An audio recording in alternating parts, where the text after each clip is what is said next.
Before there was life, there was silence. Not a silence that followed sound, but one that had never known the concept of noise. 4.5 billion years ago, Earth was a young world, a molten sphere wrapped in storms of fire. Lava bled through the cracks of its crust. Meteors hammered the surface, and the air shimmered with toxic gases and steam. If you could stand there, you would not hear the roar of volcanoes, for there was no ear to hear it, no creature to name it, no air cool enough to carry it clearly. The early Earth was a silent stage waiting for its actors. Yet within that silence, the seeds of something extraordinary were forming, something that would one day break the stillness. When Earth cooled, the silence deepened.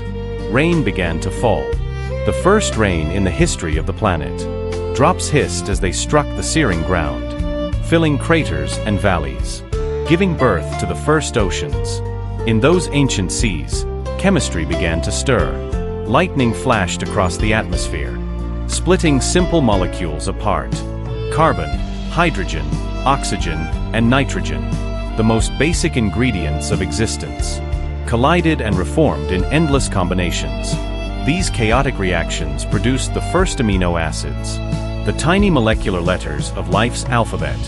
With time, they joined to form proteins and lipids, pieces of a puzzle that did not yet know its picture. No intelligence guided this process. It was physics and chemistry alone, molecules following their own nature, driven by energy from the sun, from the Earth's molten core, and from lightning that danced across the sky. But somewhere in that chemical chaos, a remarkable pattern emerged, a molecule capable of copying itself, a primitive form of replication.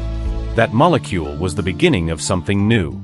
Information. A chemical could now pass on its structure, its identity, its memory. Life, fragile, microscopic, impossible, had taken its first breath, even if the world around it still held its own. The silence of the planet now held potential. Within that quiet ocean, life's first whispers were beginning to form. For millions upon millions of years, the young oceans were filled with invisible experiments. Molecules collided, bonded, and broke apart, over and over again, until some found shelter inside tiny bubbles of fat. These bubbles, simple membranes made of lipids, protected delicate chemistry from the chaos outside. Within their thin walls, reactions could persist, becoming more complex, more organized, and eventually, alive. The first cells were born. They were small, simple, and alone. But they possessed a quality the universe had never seen before. Self-sustaining motion. They took in energy, used it, and multiplied. They were the architects of metabolism, the inventors of reproduction. From here, the story of life became a dance of chance and persistence. Most failed. A few survived. And in surviving, they changed the chemistry of the oceans themselves. Then came one of the greatest inventions in history, photosynthesis. A few microscopic organisms discovered how to harness sunlight, how to trap photons and convert them into energy. Using light, water, and carbon dioxide, they built sugars, fuel for growth. And in doing so, they released oxygen as a byproduct. At first, oxygen was deadly. It corroded, burned, destroyed. But it also transformed. The oxygen produced by these early photosynthetic bacteria reacted with the planet's iron, rusting it, and gradually filled the atmosphere. The blue sky we know today was born from their invisible labor. This event, called the Great Oxygenation, was both catastrophe and creation. Many organisms perished. Yet oxygen also unlocked the chemistry of complexity. It allowed energy to flow more efficiently through cells, paving the way for multicellular life. The oceans now shimmered with green mats of life. Tiny bubbles of oxygen rose from the shallows, popping softly at the surface. Perhaps those faint pops were the first sounds of life on Earth, the earliest echoes of a world awakening. The silence of the planet began to fracture. The first whispers of life were becoming audible. Life, now armed with oxygen, began to change. Cells learned to work together, first in pairs, then in colonies, and finally as single, cooperative organisms. Inside them, mitochondria, once free-living bacteria, became permanent residents, specializing in generating energy. This merger, this cellular symbiosis, was one of evolution's greatest alliances. From this partnership came eukaryotes, cells with nuclei, compartments, and potential. Over time, these cells gave rise to new blueprints: plants, fungi, animals. The stage of life was expanding. The silence that had once defined Earth was now filled with invisible motion. Chemical reactions, cellular chatter, microscopic exchanges. And then, 500 million years ago, something extraordinary happened. Roughly 540 million years ago, the fossil record changed dramatically. In what we now call the Cambrian explosion, life diversified at an unprecedented rate. The oceans teemed with creatures of new forms and purposes. Trilobites scuttled along the seafloor. Jellyfish-like beings drifted through the currents. Predators evolved sharp eyes and teeth. New senses, new sounds, new fears. This was not an explosion in the violent sense, but in the evolutionary one. A rapid unfolding of complexity, driven by oxygen, DNA innovation, and the emergence of ecosystems built on competition and cooperation. The ocean became a living orchestra of movement. Shells clattered.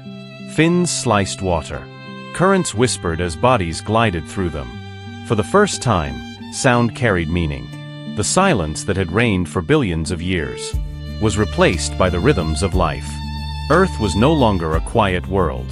It was alive, and it was loud. But the story of life was far from over. The sea had nurtured its children, but some were destined to crawl beyond it. Life, restless and curious, began to explore new frontiers. The silence of land was calling, and life was ready to answer. For billions of years, life knew only water. But near the coasts, in tidal shallows and muddy flats, some organisms began to adapt. Algae crept onto rocks. Moss-like plants learned to cling to soil. They invented roots to draw water, stems to hold themselves upright, and leaves to breathe sunlight. These pioneering plants reshaped the air once again, pumping more oxygen into the atmosphere, and blanketing the planet in green. The soundscape changed too. The wind, once empty, now brushed through leaves. Rain fell onto forests instead of barren rock. The first true terrestrial symphony began. Then came insects. Their wings sliced the air. Their buzzes filled the silence between storms. Sound had become not just a side effect of motion, but a form of life itself. And finally, amphibians emerged from the water, descendants of fish that had evolved lungs and limbs. When one of them took a breath of air for the first time, it may have been the first sigh ever heard on land. The silence that once blanketed the continents had been replaced by the heartbeat of evolution. The next acts of the story unfolded over hundreds of millions of years. Reptiles roamed. Dinosaurs thundered through ancient forests. Insects orchestrated the background with their constant hum. The Earth had become a planet of sound. Whales sang in deep oceans. Birds learned to call across vast distances. Each note, each vibration, a continuation of that ancient molecular whisper from the primordial sea. And among these evolving creatures, something unexpected happened again. Tiny mammals, fragile and unremarkable, developed complex brains and new ways of communicating. From their lineage came us. When humans appeared, the story of sound took a new turn. We did not just make sounds. We shaped them. We learned to speak, to sing, to create meaning. Language was our evolution's great symphony. Vibrations carrying thought, emotion, and history. Every word ever spoken, every song ever sung, is a faint echo of that first chemical whisper beneath the ancient ocean. Today, if you close your eyes and listen, to the rustle of leaves, to the waves on the shore, to your own breathing, you are hearing echoes that began billions of years ago. Every sound you've ever heard, every heartbeat and every drop of rain, is part of a chain that began when the universe was still silent. From silence came vibration. From vibration came structure. From structure came awareness. The first bubble in the ocean. The first pop of oxygen at the surface. the first chirp of an insect, the first word from human lips. They are all connected, threads in the same cosmic melody. Before there was life, there was silence. And from that silence, life emerged. Curious, restless, and loud. The universe waited billions of years for something to begin listening. Now, here we are, tiny creatures on a small blue world, made of atoms that once drifted silently through space, wondering where we came from. The silence never left us. It lives beneath every sound we make, the hum behind the music of existence. It is the origin, the pause before the note, the breath before creation. We came from that stillness. We carry it within us. And someday, when all sounds fade again, the universe will return to it. Quietly, peacefully, silently. The story of life is the story of sound. From chemical murmurs to human voices. From silence to symphony. One day, this world will grow quiet again. When the oceans boil away. Or the sun expands and swallows the sky. But somewhere, perhaps billions of years from now, on another young planet, rain will fall on hot stone. And chemistry will begin to whisper again. From silence, life will rise once more. To listen.